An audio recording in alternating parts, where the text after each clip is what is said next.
Welcome to the Inspiring Tech Leaders podcast with me, Dave Roberts. Earlier this month, I had the pleasure to host a panel discussion for the Global CIO Institute. With their kind permission, the session was recorded and has now been edited as a podcast. I hope you enjoy listening back to this fantastic all-star panel discussion on empowering a productive and resilient company culture as a CIO. Thank you for joining us for this live panel discussion hosted by the Global CIO Institute. We will be discussing empowering a productive and resilient company culture as a CIO. This session is recorded and will be available to view on our community platform. I'm going to hand the session over now to our moderator, Dave Roberts, the Global IT Director at Stantec. Thanks, Emily. Hello, everyone.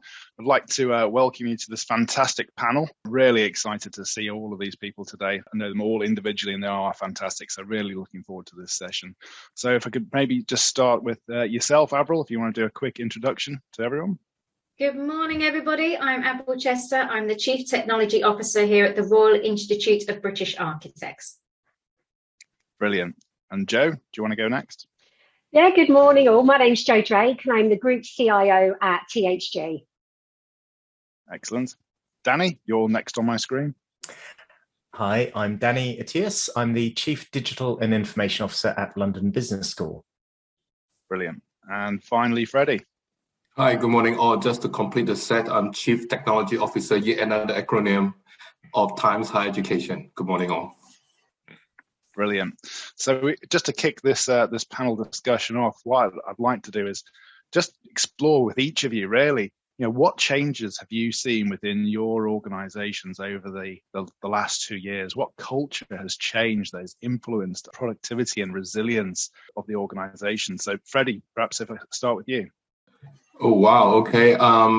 What is interesting is I think if I can in a way simplify into sort of two camps. Yeah, you have those who understands or knows the organization before COVID.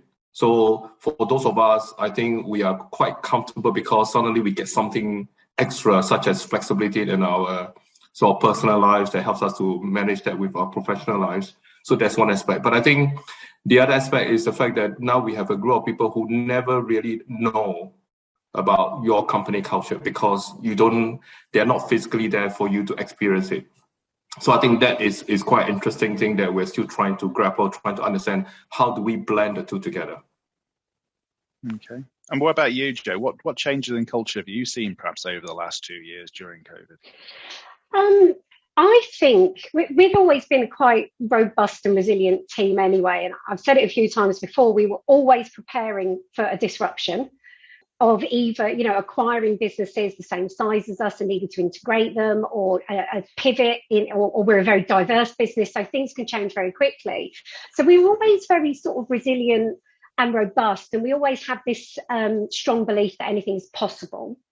But what I've seen happen is that culture very much existed in my teams, very much in the northwest of the UK in Manchester. What we're seeing now is that culture has really spread across the global teams and we all speak every single day, the whole team. And what we have seen is many more voices and ideas coming from outside of the UK. So I actually feel that sort of resilient and robust culture that we have in the team has really spread globally because we're all on a level playing field. We are all at home in our home office. It's not, you're all in the HQ and we're in the satellite offices and we feel a bit left out. I think there's been more of an inclusive culture that's spread across the teams, which I'm really pleased about. Yeah, no, I definitely agree with that. What are your thoughts on that, Danny? Well, I'm new into London Business School. I arrived in October, and the point I arrived, I was able to go in every single day and get to meet people and get to experience the kind of campus environment. So I've got two takes on it. One is my previous organization, Anti-Nolan, the stem cell charity, and certainly during the pandemic, we saw productivity shoot through the roof, all those kind of agile behaviors across the entire organization. And then resilience start to really drop and energy, start to be eked out. In the new organization, they've been through a lot of change over the last couple of years, and the pandemic only just being one of them. So I think it's quite difficult. Like Freddie says, people who are new, getting to know that culture is really quite tricky. I think generally, energy levels, resilience is quite low. And we need to work to build that up, but work to build that up in this very different dynamic and hybrid environment. No, I absolutely agree with that. And Avril, what have you seen? I think there's been a change in the word trust, which is healthy. I know we trusted our teams, and obviously I'd like to think that's how I work. We all do. But when we talk about outcomes, not ours, when we talk about trust, that's incredibly important. But I do feel there's two sides to the 50p coin here. It's just things I'm reading and things I'm seeing and things I'm hearing, and not necessarily just exclusive to the RIBA. It's broader, but there are a number of leaders. Obviously, we work in a very transitional space. Technology allows us to do that. We have to constantly learn and change new ways of working all the time, because that is the role we have. So we adapt relatively easily and quickly because that's who we are. Now, if we look across leaders across other parts of the organization where it's a much more traditional path, I feel some of them are really struggling because, it's everything they've known. And of course, how embarrassing is it to put your hand up and go, you know what, I just can't seem to work this out at all. I have a very steady thing. I've gone through my career. I've done this. I still do my CBD and everything and this is how we work. This is what I've known for the last couple of decades. How do I now manage a team differently? So I think we always need to be mindful of those leaders that may be embarrassed or don't want to say, I just don't understand. You seem to sort of glide through it. And that I feel is a part of the culture I'm just trying to keep an eye out for. So one of the things that I've seen within my organization is that we were very effective at being able to mobilize and get people to work from home. And that's no mean feat when you're talking about 25,000 people across the world, moving people from being in 400 plus offices, being to working remotely. But we did that very effectively, and to a lot of what you've all said there, people have been quite productive during that period of time as well. Obviously, there's elements of resilience and what that looks like. But now, as we move back into more of a hybrid way of working, see, there's probably the greatest challenge we've got is where you've got this mixed environment, mixed workforce, where you've got a large number of people still working remotely from home, also a large number of people within the office area. So how are you tackling those areas of hybrid working to make it really effective, to be meaningful for not just the people in the office, but also the people at home and collaborating in real time together? So maybe Avril, you're still on my screen. I'll come back to you on that one. This is a really interesting one, and I'm really looking forward to hearing the others and what's going on in their organizations. I do think there needs to be a nod and an acknowledgement that not every role can be done remotely. There will always be elements and there will always be roles that need to be done in a physical environment. So again, it's trying to very quickly back to that culture, not feel that there's two sides. You can have this freedom and these roles can't. So it's just trying to manage that. Also, I was sort of thinking, for me, it's more about activity based now.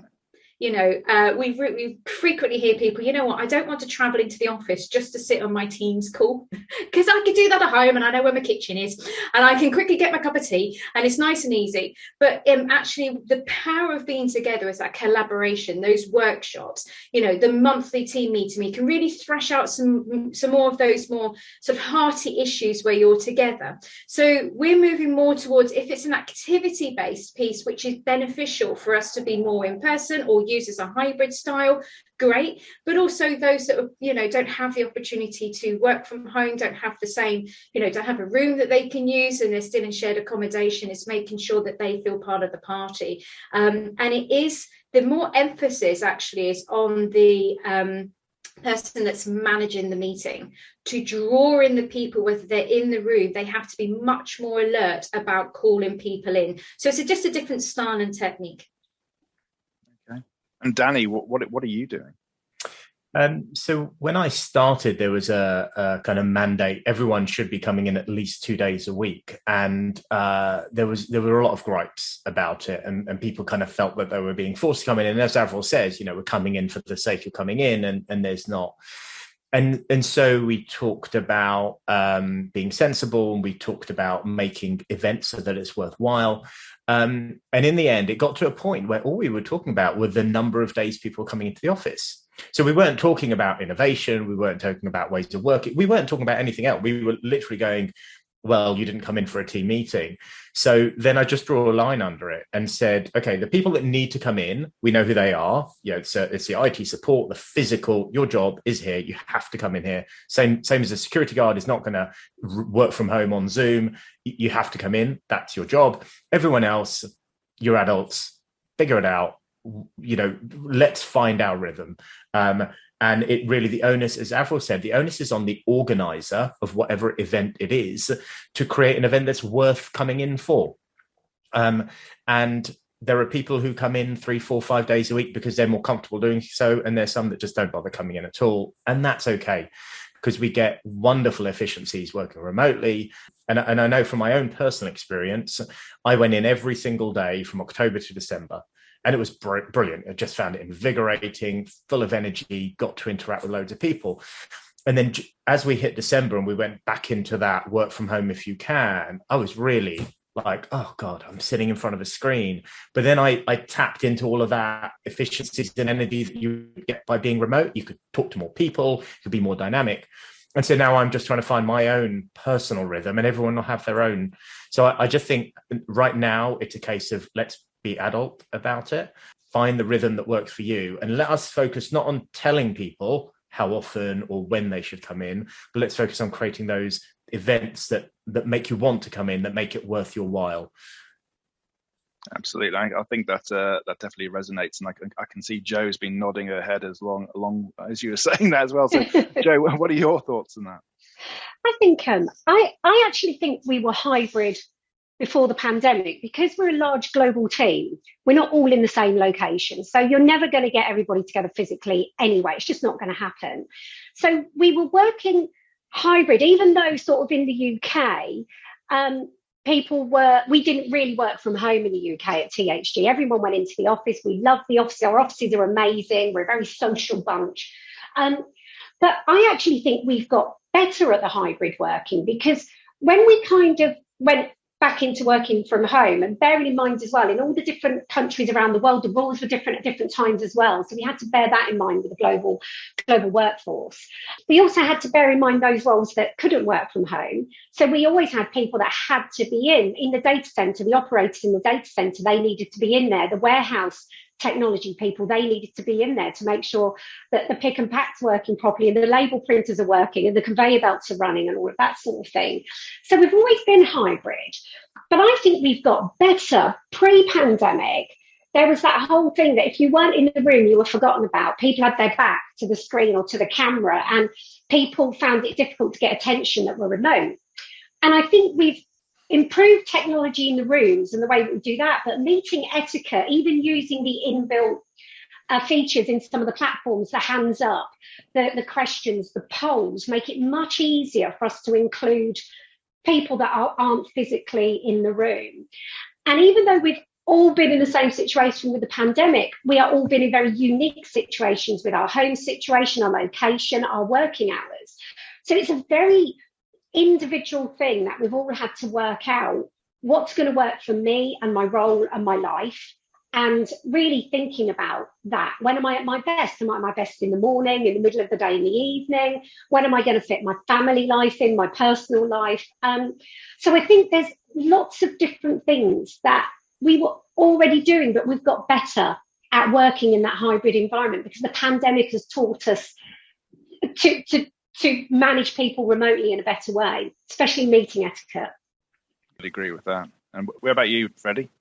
I was just thinking back about, when many moons ago I was in Singapore doing my military service, and one of the first things that I learned as a leader was about the distinction between being task-focused versus people-focused. And our job is about more people than tasks, right? And what I'm saying is that during this pandemic period is that if we're not careful, we are sort of sucking ourselves back into that task world where we only treat things as just work, pieces of work to be done, rather than about the people. So talking about the people, I think, Danny's point, your example is a good one, right? Where it's not about, how your organization mandates that you or your people come in. Right? You start as a leader, you chose to come in every day. That is your personal choice. And back to what Joe was saying too, right? I think these days we're beginning to see that we are actually giving power back to the individual, all of us as individuals, to decide what is best, because each of us, we have different personal situations, right? And if there is a way that can help you to find that balance that works for you, you know what, you can give more to your organization. So in an indirect way, you are giving more already, so long as that organization that you join, that framework that you have to work within, no longer becomes as draconian as before, whereby you must dress in this way, you must travel to this place, otherwise you can't do your job. And that is not true anymore. So that for me is one of the biggest change that I've seen. Excellent. We've also had a question come in from Sharon, who's asked a question of Avril here, saying a great point on non-tech leaders potentially feeling embarrassed. Any thoughts about how to break through, and any micro hints that would be helpful? This is also starting to bubble up in the Gartner CIO group. So Avril, I think this is going back to the answer you provided. Have you got any hints or tips that you could share with Sharon? Great question. I think we had a bit of a unique situation in well, it's not unique. You'd all understand. Suddenly we need to put in some desk booking tools and things like that never existed before, because we hadn't moved to that more. We were still very old school with this is your desk, rather than lockers and everything else. And one of the things that as we were starting to open up, I was kind of noticing that there was obviously a restriction on the number of desks, and suddenly some days they were literally gone. And I think because certain leaders were encouraging their team to be in on that day, and therefore booking, and therefore they can see and they can experience that piece again, which there's nothing wrong with that. But it was kind of an interesting which ones were encouraging that behavior within their teams and departments and which ones weren't. It was very distinct in that sense. So I was able to see a little bit on the side, because obviously we saw behind the scenes. So it was, I kind of, like yourself, you meet up for coffee, you have a chat, you talk about how things are going, you just make them feel comfortable. And I think, a lot of it is just, oh gosh, I'm finding this part a little bit more challenging in my leadership role now. And actually saying that yourself, sometimes give that opening to allow other people to go, that's why, I wanted to book this. And you can then casually start to have that conversation. So there's small micro things, as you're saying, that people are doing, but you might not necessarily have that insight to sort of do that. But just ask, just when you have your nice cups of teas, how's it going? Crikey, I'm having fun with this. And I think just if you can try and make them feel, some people won't open up, and obviously there are other tools and techniques, but that's how I started to notice things, was actually, interestingly enough, through the desk booking tool. Interesting you say about the desk booking thing, because we created one using the Power Apps platform. So we created our workspace management tool, which goes across the entirety of the organization. And that was interesting from just looking at it from a scaling perspective. But it's also helping now for us to be able to judge the utilization of our offices and help with our right sizing as we continue to grow, because we're always growing through acquisition. And so almost helping that workforce planning in terms of office sizing and the like. And it's also now spun off into another thing which we've created around a parking booking system as well. Lots of great thoughts are coming out through the use of technology, which I suppose that's something I'd like to explore with the group here is, what processes and technologies have you put in place to really help ensure that the hybrid experience is working effectively? Perhaps if I start with you, Danny. Yeah, okay. So if I start with my anti-Nolan experience, which went up all the way to October, we had empty offices like most people for the best part of a year and a half. And so we were actually just about to implement our first proper video conference room just as we went into the pandemic. So we'd already done a lot of thinking about that. And we made a commitment to equip every single room. So in fact, during the pandemic, we had no laptops as an organization. We had Wise terminals equivalent, iGels, and Citrix, and we had a few Chromebooks for people who wanted to work at home and didn't have a device. And so when the pandemic hit, everyone was able to work remotely, which was brilliant. And then we switched to the point saying, well, at least we've answered the laptop question now. Everyone needs a laptop. It's just as simple as that. So we were really privileged that we were able to do a completely greenfield laptop rollout. Choose the device, get the specification, define the build, and make it a completely remote rollout. So the combination of everyone gets a high-powered laptop and every room in our offices, our 3 sites, was video conference equipped, meant that you can now, the tech wasn't the barrier. So not the tech's the solution, tech's not the barrier. Now you decide what are your ways of working, what are the ways that you want to make that work. At London Business School, we've got a lot more rooms, like a lot more rooms, hundreds and hundreds of group study rooms that students use all the time. And so the cost, we're still kind of figuring out our way. We have a new building, which we have fully equipped every single meeting room, which is brilliant. Obviously, academia and lecture theatres and hybrid study, that's a whole different conversation, but we had to do that super quickly as well. So I think people are still trying to figure that out. And again, laptop quality and availability was highly variable. So we're in the process of sorting that out as well, using the learnings that I took from Auntie Nolan. Excellent. And Joe, what about you? What technologies have you been putting in place to help support a more effective hybrid working environment? Similar with the meeting rooms. So we had rolled out Teams-enabled meeting rooms a good few months before the pandemic landed.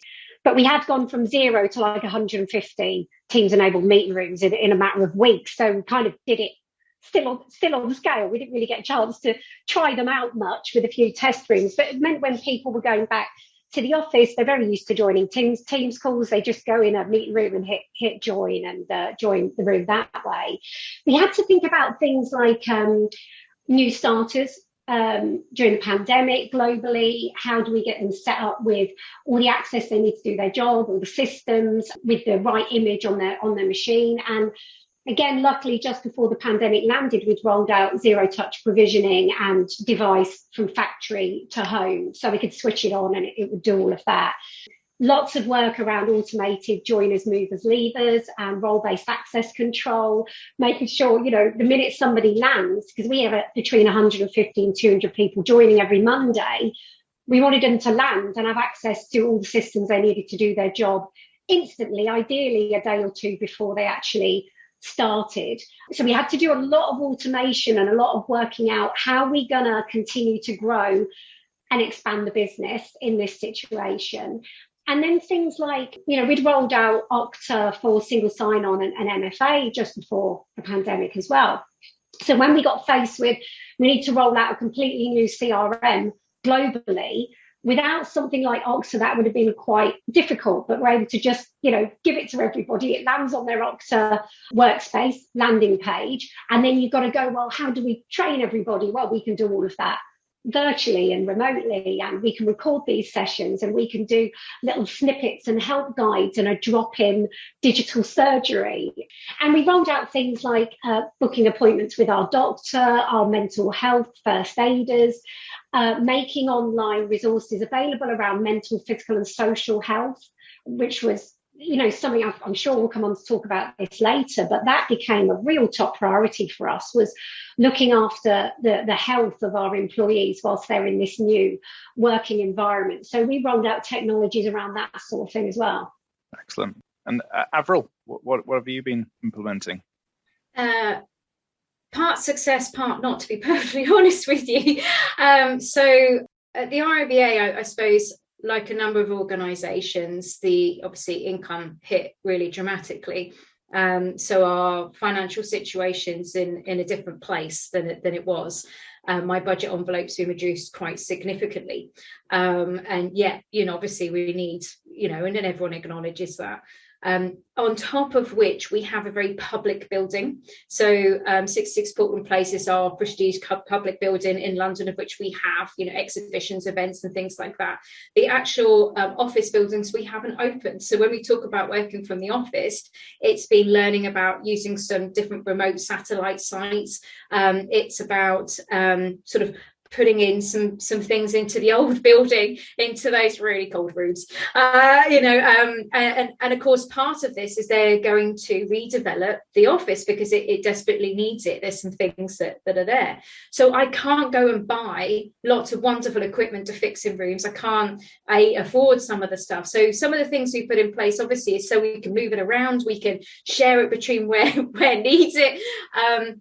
And like everything, our hybrid board meetings, you rehearse it twice on the actual event. Doesn't want to work, does it? But everything's the same. We've all experienced that. So I think, if I may, I think one of the biggest impacts for us has been around awards. Because obviously we're very fortunate in our organisation. We obviously celebrate architecture. It's everything from the Stephen Lawrence Prize to the Sterling to the House of the Year, and of course we have the Royal Gold Medal. Now the Royal Gold Medal is going to be done hybrid. So we had a few people in our main office. The architect was living in Ghana, so we had a live feed to Ghana, and then we had some films. Honestly, I didn't breathe the whole 2 hours of this hybrid ceremony when they kept saying, let's go back to the head office. You're like, okay, it works. So we were using hopping, we were using a mixture of, cameras, some feeds. I mean, it was things of which, my team hadn't really experienced before. We delivered a lot of events, but not in a hybrid fashion of which everyone could then enjoy and watch, the awards and watch. And it was wonderful, absolutely wonderful. But yes, still a long way to go, if I'm going to be very honest with you. Okay. And Freddie, what about you?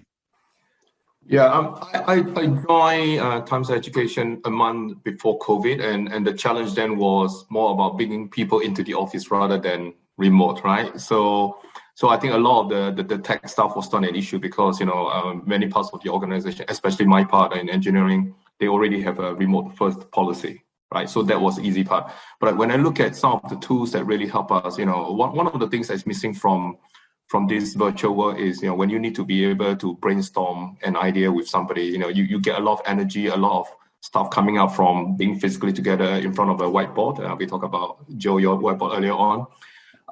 So how do you do that, right? So one of the tools that we've used that I think amazing, right, is Miro. And there are many tools out there such as Miro for brainstorming. And it helps you to be able to collaborate, also in a safe way, right? Because previously we've been in front of a board, not everybody will be brave enough to go and just speak up or doodle on the board. But now with Miro, you can do it in your own time. You can just participate. So I think that's one really useful thing.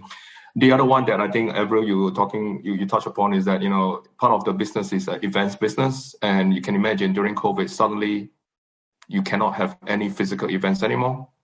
So we have to switch to virtual, and we have to switch to a number of different platforms. One of them that we're using today, before COVID, Zoom, yes, it was sort of a thing, but not really a thing. Yeah, now it is a thing, right? Because everybody talks about Zoom, right? And I think, this is where one of the biggest opportunity that we have with these tools that we have is that suddenly when the physical event stops you from being able to attend because of either money or time or whatever, or the logistics, a lot more people can participate.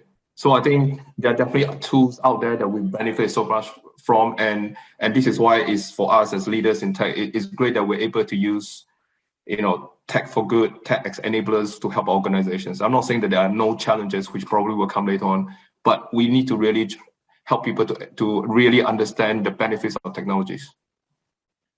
Excellent. I would totally agree with that. So there's a couple of questions that come in from people. So Ian has asked, do you feel that the fidelity of the physical meeting room technology is sufficient for supporting hybrid meetings? Danny, go on. I'll go at that. I just think the audio is so crucially important, and we're testing out different audio sound dampening solutions in rooms. We think about the size of the screen or the number of screens first and foremost normally, or the cameras, but actually getting that audio quality right so that the people at home can hear everyone really comfortably. it's not normally a problem to hear the people. When you're in the room, it's not so hard generally. But if the quality is not good, you're straining to hear. And I think the same principles applies to classrooms and such like. And just being brave enough to try something out. We tried an owl. I don't know if you've come across the owl recently. It's quite a crazy 360-degree camera thing. And we tried it in one room, which takes about 8 people. And it just made us all motion sick, to be honest. So for that small room, it was a thumbs down. But for a long room where the people at home only see a very long, dark room and can't see any faces, I think the owl will be absolutely brilliant. So we're going to trial it there. So I think being brave enough to just try stuff and move it around is so important. Is it perfect? No, but it's getting better. It's getting better and better and better. Multiple screens, people life size at the bottom of the screens, their voice coming from the right part of the screen. It's just going to improve. So I wouldn't kind of say, we tried video, it didn't really work, so we quit on that. I think we just need to be quite dynamic and quite brave about this. And Stephanie's asked a question about what can firms do to reduce the misalignment and disconnect between office and remote workers. So anyone brave enough to take that one on? Joe, go on. I think this has to be easier now than it's ever been. When we weren't so connected and online and using video, it was way harder. And, certainly for us, we had this issue where if you weren't at the HQ, at the mothership, and you're at a satellite office, you almost felt that you were lower. You were lower in the ranks compared to those that were in the mothership. And I think now a lot of those boundaries, certainly in our experience, have disappeared. We're seeing them every day. We're engaging. Some that don't like to speak up are chatting in. Or taking part in the polls and the surveys and things like that. Whereas even if because we've never physically been able to have everybody together, we've had to make this work. And I think it's got easier with the technology and the fact that we're just talking to each other every day. We can see each other every day. I agree with that. So do you think that with remote working and being able to do multitasking, pretty much being able to make the use of every minute that we have in the day, is that impacting the quality of work that we do, or do you think it's a really positive change? And I will ask Avril. I'm really split on this. And I'm trying to work it out, and the reason why I'm split is certainly there's a lot of stuff I couldn't have achieved over, with the team over the last couple of years if we hadn't have had that time, do you know what I mean, that focus, and that sort of helps. But one of the things I feel is, we really need to feel empowered to turn off our notifications. Right, because you're in a meeting and then you go, oh, what's going on there? And your mind's starting to go, and then you're trying to handle that conversation in your head. Whereas when you're in a physical meeting room, you're there in the room handling that. And I think we can overdo it. And I think there's a whole piece around, it has been mentioned about our well-being and mental health. You suddenly got pop-ups, you got this, you're in a meeting, you're expected to respond to your WhatsApp text, you're going to this, and it's like, wah! But, if you can silence that, and if you can manage that sort of time, and it's learning how to do that, and you need to feel empowered to do that, then yes, I really feel I'm able to switch. It's just that parallel one, I think, that's bothering me a bit with everybody. I agree. I think it's really important to have video always turned on as well. It's that engaging thing. I think when people get into the habit of not having video on, that's perhaps some of the multitasking might come into play. So maybe not completely in the meeting. But Freddie, what do you think? I'm sort of with Avril here. I don't think it's a simple this is better or that is better thing, right? As I mentioned earlier on, I think the positive side of it is that if it enables all of us as individuals to now have that personal empowerment to decide what is best for ourselves and be able to match that up with what is required to be done. And I think that I definitely welcome, because in the past I felt so guilty that I was not giving 100% of my time to my work, which clearly now I learned is not the right thing to do. But now we're in a situation whereby we we have the opportunity, but I'm also hoping that we don't take it for granted too, right? That this is now the way of working, this is the best way. Because if you look at, again, as us as people, not just as leaders, but also as individuals, right? We are social beings, right? And 70 to 90% comes from non-verbal communication. We are now cutting out a large chunk of who we are and how we interact with others. And that is the bit that we got to find that balance. So this is why I'm with Avril here. It's not that simple that this is this or this is that. But if we can take that personal response to say, this is what we need in our life. For example, if I'm a parent and I need more time to have flexibility to look after my kids and take them to school, I want to be able to do that. Previously, I couldn't do that. Joe, what do you think? I agree with all of that. I think the empowerment of individuals to figure out what works best for them, and as leaders being very open about what works for me won't work for you, doesn't work for them, this person tried that, or they were struggling with this, and just constantly sharing that and being open about it. So I think it's really, really important to empower the individuals, not prescribe, not say, no meeting Fridays or half an hour break in the morning or no meetings between this and that. Because that just doesn't work, and it doesn't work in a global business. It doesn't work for us anyway, in a global business. And I think it's about that balance, and you're constantly available and you can constantly get interrupted. And I always say, if I'm in a meeting with you, I'm 100% in that meeting with you. And if anyone else that knows me knows if they can't get me, if it's urgent, they ring the phone, but I'm in the room. Otherwise, what's the point? You're not getting all of me if I'm not focused. But there is that being disciplined with your time, figuring out your diary, making room for tasks, and saying to everybody, work that out for yourself. I'm better in the morning. I'm better at doing tasks in the morning than I am in the afternoon. And I've learned that about myself. And now I apply that to how I go about doing my job. So I think it is about empowering the individuals and just talking and advising and learning about each other as well. And Danny, I'll come to you next.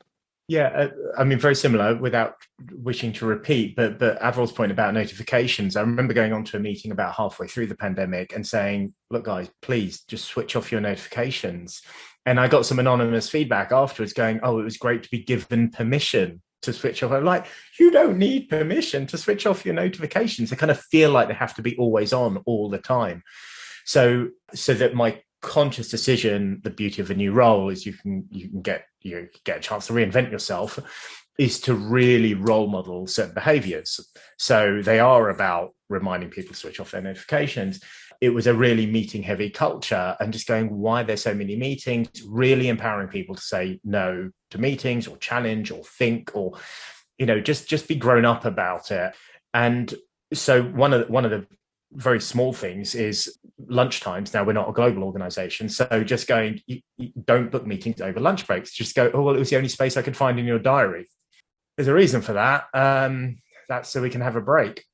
And if project managers were filling those spaces at the last minute every single time, people would never get a break. So I've role modeled that. And so through myself and my direct team kind of actually mandated no meetings over lunchtime. I never defined what lunchtime was, by the way, but I just, it's just sensible. And again, for my direct team, do not send any comms out of hours. Okay. So that's only for the direct team because it's not urgent. It can wait. And then slowly, people just stopped. Because, of course, if the bosses send an email out of hours and you have a notification pop up. So I have my notifications silent out of working hours. And then when I'm off, like I'm off this week for a week, I'll delete the apps. So I don't even accidentally just have a little quick look.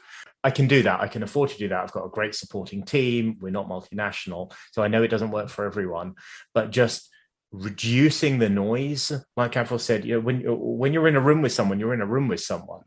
But when you're remote, you've got noise happening all the time. You need to reduce that noise because it's not fair on anyone. It's not fair on yourself. It's not fair on the person that you're meant to be giving your attention to. And it's not fair on the people that are messaging you because you're only giving them kind of a quarter of an eye's worth of attention. So no one wins in that scenario. You might think you're more efficient, but the reality is you're more exhausted probably. And I suppose you can count the number of times you go, oh yeah, sorry, no, I didn't read that email properly. No, I didn't mean that. How effective are you being? I agree with that. We've had some more questions come in, but we've got one from Sharon here who said, "What do you do about getting energy into the room, either completely virtual or in a hybrid situation?" So, Avril, got a view on that? Well, yeah, Sharon, excellent question. I wish I had an answer. I'm just going to draw upon my experience of my department meetings. Literally, and Dave, you mentioned about turning cameras on. My department meeting, I'm just looking at myself. You know what I mean? And I do get a couple of comments, and I try and obviously bring people in, and we switch it around, and different people talk. But when I'm doing notices and updates and stuff, I am talking to myself, and I feel like an absolute plum. I really do. And in fact, when I do that, you can tell I'm a little bit of a buzzing energy. I get worse because I try and compensate for the fact there's nothing coming back. But what was really, really interesting was about a month ago, a couple of people within the department, we were catching up on something, and they just out of the blue said to me, "I love our department meetings. You bring so much to it." And I thought, God, I didn't think you even listened. Sometimes I get absolutely nothing back. And actually, I think my reflection here is, whilst you feel you might not be getting the energy back, you actually don't realise how much people are taking from it. So that was my lesson. And then a few people spoke up after that. Yeah, we'll do this. And then I asked, well, how do we bring more engagement? Can you explain? Could you share with me any ideas? And it enabled me to open up that discussion. But it was a bit of a surprise. So I think just where you feel, actually other people may feel they are getting it. If I may jump in here, I think please don't think that I'm saying that I am a comedian. I'm just trying to use an example, right? If you look at comedians, you'll find that they say that when they are in a room, they get the energy from the people in the room, right? But when you're doing remotely, it's very different. Avril, you and I went on a Christmas thing, where it had to be switched to virtual, and it was not the same, isn't it? It was really difficult, right? But you're right. Even though that person doing it may not feel this way, we got something out from it, right? We did, and so I think this is quite an interesting, challenge that we need to find a way to address, right? Because Avril, you're naturally somebody with energy anyway, so that helps, yeah. So for example, in my case, what I try to do is, I'm not a comedian, as I said before already, but I try to get my team to chime in with a joke, right? Sometimes I have to volunteer somebody to just tell a joke, and we're really terrible at telling jokes. But you know what? It's just having a bit of fun. You're thinking of Jack D here. Freddie saying he's not a comedian. Come on, we know you are. We've got. I'm trying to go between the chat and the Q&As to try and get the questions, but we've got another one here that's come in, which is about with the flexibility firms are now offering. How can we keep an eye out for employees who are perhaps suffering or struggling silently, and offer them the help that they need? Danny, you were nodding your head when I said that. It's super hard, right? So this is, I think, the role of a manager has never been more important than now. We are certainly trying to empower, train, and support our managers. And we've recently done a survey, kind of pulse survey, and that investment looks like it's paying off. People are really rating the quality of their line managers and the support that they're getting. But it's making sure that the managers realize that their job is not just to air traffic control tasks all the time. Have you done your work? What's delayed? It's really, how are you? Right, empowering those coaching questions, those coaching style approaches, and creating that. I suppose culturally, it's about those psychologically safe spaces. So, being in a position, I know I've hit gold when someone comes up to me after an event or after an interaction and gives me some feedback that isn't necessarily positive, right? And that comes from multiple levels below me. Because it's confirming that you've created an environment where they feel comfortable flagging a concern. And so you get to hear some concerns rather than just, when you ask, how is everything okay? Yeah, it's fine. So I think you have to really lean into that space, lean into that work, and no one should be left behind. So I really do think it's down to that line management, that coaching style, that psychologically safe space, and making sure you're kind of tuning in and checking in on how everyone's doing and not just looking at their work output. Yeah, good point. I think there's also a point being made here in the chat by Volta about basically the change in working really happened a number of years ago, and I think giving Italy as an example there, and how many companies even before the pandemic have been working in different ways. And I absolutely agree with that, Volta. I'd also seen that with my colleague in continental Europe as well. So I think you're absolutely on the money there. Ian has asked. You said you talked about using new applications to drive new behaviors, and how are you thinking about finding innovative new companies in this space? And I think he's given a couple of examples there. Unified.id helping with the occupation management, and Toucan Events helping to provide video-based event networking. So I think the question there is, how are you finding these new innovative companies that are able to provide technology solutions? Joe, how do you go about sourcing new innovative ideas and technologies and solutions? I think that we find a lot of these types of companies mainly through our M&A effort that's going on. So we quite often, the M&A team are looking at quite often technology businesses and then highlighting them and flagging them to us as in, is this something that would be of use to you in your job and the services you provide into our organisation? But then the other side of my job, is this something that we could use to strengthen our bow as to the technology platforms we provide out to other businesses as well? Because quite often at THG, we're looking at technology to solve our problems, but then help other businesses solve those problems as well, because we are a tech business that sells tech to other businesses. So we tend to find them through our M&A effort. More than anything, they are more likely to be looking at those sort of startup new areas, quite innovative technologies, more than the ones we tend to work with, because we're delivering stuff at scale, across thousands of people. So yeah, through M&A, we tend to find that.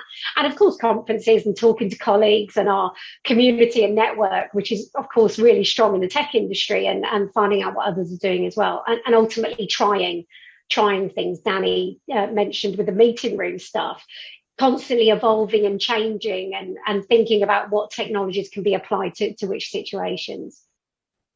Excellent. Yeah, one of the things we talked about earlier on was about inclusiveness. I'm really interested to know, how do you think the CIO is leading a culture of inclusiveness within the organisation? And Joe, if I stick with you for that one, what are your thoughts on that? I think we've touched on this in some of the other answers. I think I see my teams every day, and I never used to before, because it just wasn't something that we did. But I see members of the team in all corners of the globe every single day, which is great. There's already that openness and talking that's happening every day. I think as an individual being open, we talked about talking about what works for you, try this. With my team, we have that stand up every day, but every Wednesday stand up is focused on wellness and development. And in that, we talk about each other and how we're coping and what we're doing and how we can be better and stronger. And we run masterclasses on things like dealing with overwhelmment, multitasking. Is that a myth? Things like this we cover with the team. And I think it's really important to be doing that with the team and talking about different topics and saying to everyone in the team, look out for each other. Are you okay? Danny was saying it's an honour when somebody comes to you to give you negative feedback. You think, I've obviously created an environment that is so inclusive that people feel they can come to me about anything, and spreading that across the team, making sure there aren't people suffering in silence or struggling, that they can either come to you or that you've given them tools and services that they can use to make sure they get the help that they need. And just sharing, saying it's difficult. I'm homeschooling here and doing that, and there's a delivery at the door and the dog's barking and there's a builder, doing something in the kitchen, the washing machine's broken. Just sharing that and going, we're not different to you. We have all the same struggles, and let's talk about them. And that's more important as any leader, and not just in tech, doing it across the business. There was a question earlier about non-tech leaders. Leaders are leaders, no matter where they are. We're all got the same issues and the same opportunities. So it's really important that across the organisation, you're open with each other and sharing what's working and what's not working, and tips and tricks. Excellent. And Freddie, what about you? What do you think in terms of the technology leaders driving that inclusiveness within the organisation? I do think we have a huge responsibility that is beyond just for our organisation, right? If you look at tech, with COVID, suddenly a lot of tech people became heroes because they helped their organizations to pivot to a different way of working. But what we also may not realize is that there's also creating a much bigger divide for those that do not have access. And if I can sort of broaden that inclusive sort of thinking more than just beyond the tech itself, right? We tend to talk about the haves and the have-nots, which is about the device.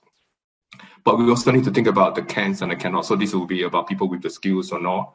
And also, at a personal level, your own motivation, your personal choice, your confidence about whether you will or will not, right? So it's a very complex thing. There are multiple dimensions, right? And if you look at on the skills level, right now we are tech leaders. We may think that we know enough to get on. But just recently, I've heard a number of individual stories, and these are very experienced tech leaders. One of them has just retired. The other one is, at the top of his game. And what was really interesting was that they both have the same fear, which now I share that too, which is the day will come where I will be retired. And guess what? I may still be interested in tech, but the world will still move on much quicker than I can possibly catch up with. How do I deal with it? Right. So this is why, I'm saying, look, for us as IT leaders, it's not just about what we do for our people in our organization or for our organization, but it's also about your own kids, right? If you have kids, your own family members, right? And also society at large, because we are all part of that whole chain here. And as tech leaders, we tend to always look at it in a holistic manner. We talk about supply chain, we talk about the ecosystem. We got to broaden our horizon to make sure that we do have a responsibility to help to impact and also support those in that broader context than just within the organization that we work for. Great. And Danny? So I think that I try and spread out beyond just the tech department and use what tools are available. So one of them is data. One of the things that we've done recently, both at Anti-Nolan and at London Business School actually, is empower people across the entire organisation through data literacy training. So 5% of the entire workforce at both organisations are doing data literacy apprenticeships, year-long training. And what that does, it starts to open up the networks. It starts to help people collaborate sideways as well. Trying to encourage mobility, trying to demonstrate. It's all this demonstration of vulnerability, personal vulnerability, and showing that it's okay not to know. It's okay. We have some things, Q&A, we have weekly or fortnightly question and answer sessions. And I said to the team last week, hold on, this isn't actually healthy. So I'm happy to have an environment where you can ask Danny anything. Great. That should always be available. But to get together where you bring all the questions and I give all the answers, that's not healthy, because suddenly it's like, oh, well, give us the answer and we'll get on with it. And I've just spent so much of my time going, I don't know, right? I don't know what the answer is. I don't know how long that will take. I don't know how much that will cost. I can give you answers by all means, but I'll just be making them up like everyone else does. And just kind of being brave enough to kind of go, what I do know is this has got to change. This isn't healthy. This is good. This is good. And just constantly, it's just that role modeling, constantly role modeling across the board, up and down, and across the organization as well. And Avril, come to you. Well, Joe, Freddie and Danny gave such incredible answers. I'm not actually sure, how I can even add to that. But just, I'm going to really sort of touch on a couple of things. So a bit like Joe was saying, I always have how's the temperature of the team? with my direct reports every month or couple of months. How are you? And we talk about things we're struggling with and things like that. So creating that environment. But coming back to that sort of role modeling part, I think in technology we have an amazing opportunity. And I think some of you have heard me say this in the past, that I truly feel we are the most diverse skill set of all industries. I'm just going to stick the stamp on there, yeah? Because we have everything from coordinating to analysing to deep diving into data to the communication to the design to the linguistics to the user experience. All that diverse skill set requires different inclusivity of people. And therefore, we get that diversity of thought to help us deliver the technology of which we use and consume. So I think if we go back to that role model, everyone that works in this industry just needs to show how that diversity of thought, diversity of skill sets coming together achieves such great things and the outcomes and the benefits. And it's just showing and paving the way of that. We've had another question come in. I know we've only got a few minutes left, so I'm going to try and get a couple of more questions in. But the questions come in about cybersecurity risks and the new way of working, and what are CIOs or CISOs doing to create awareness internally.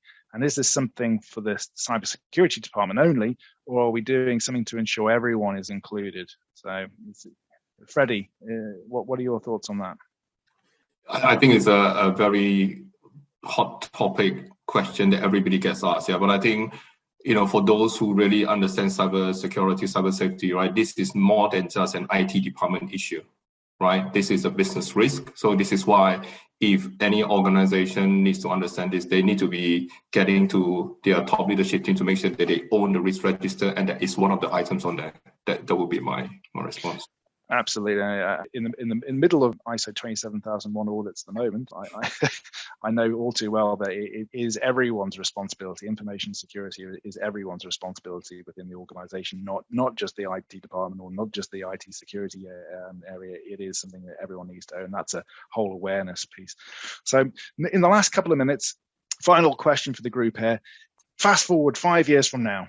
What do you think the workplace will look like, and what strategies should I say you now putting in place that'll be recognised in those years to come? And I'll start with Danny on that.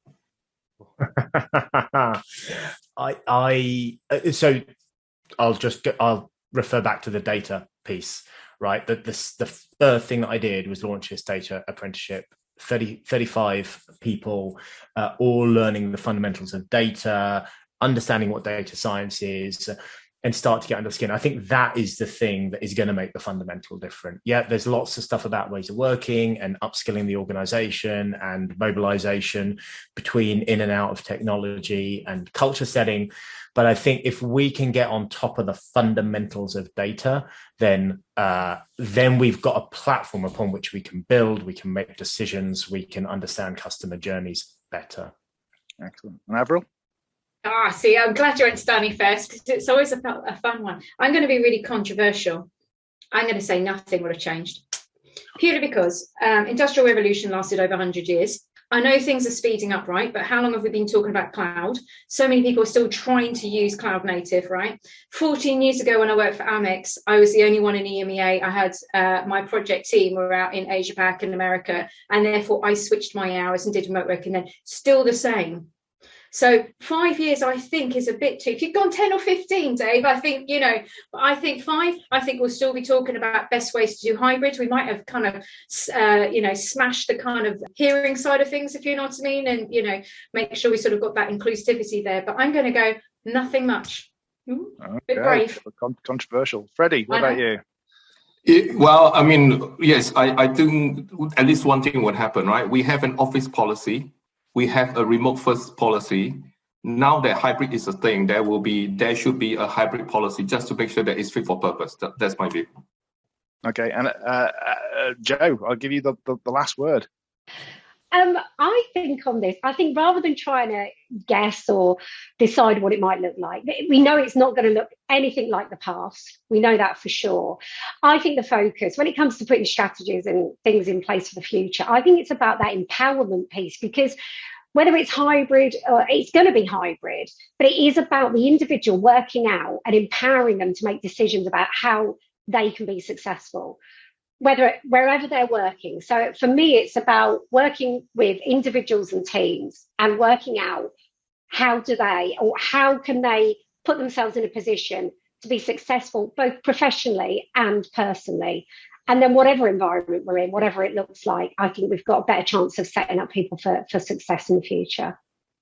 Excellent. Well, thank you very much. I've so enjoyed this session today with a whole bunch of my favorite people on this panel. So thank you very much for being part of this. It's been absolutely fantastic. And I will hand back to Emily if you're still out there, Emily. I'm here, Dave. Yeah, unfortunately, we have come to the end of the session. So I'd just like to say thank you so much to Dave and our panelists, Avril, Freddie, Joe and Danny, for such a fantastic and insightful discussion today. It's been really great to see your views on this topic and really enjoyed the session. So thank you once again. Just to remind everyone, this session has been recorded and will be available to view on our community platform shortly. There are also sessions being made available throughout the morning from our physical institute event that took place in Oxford on the 31st of March. So please do head over to the CIO's Institute community to access all that great content this morning. Once again, I hope you all have a great day and we will see you very soon. Thank you. Thank you. Thanks, Emily. Bye-bye. Thanks all. Bye now. Thanks. Bye.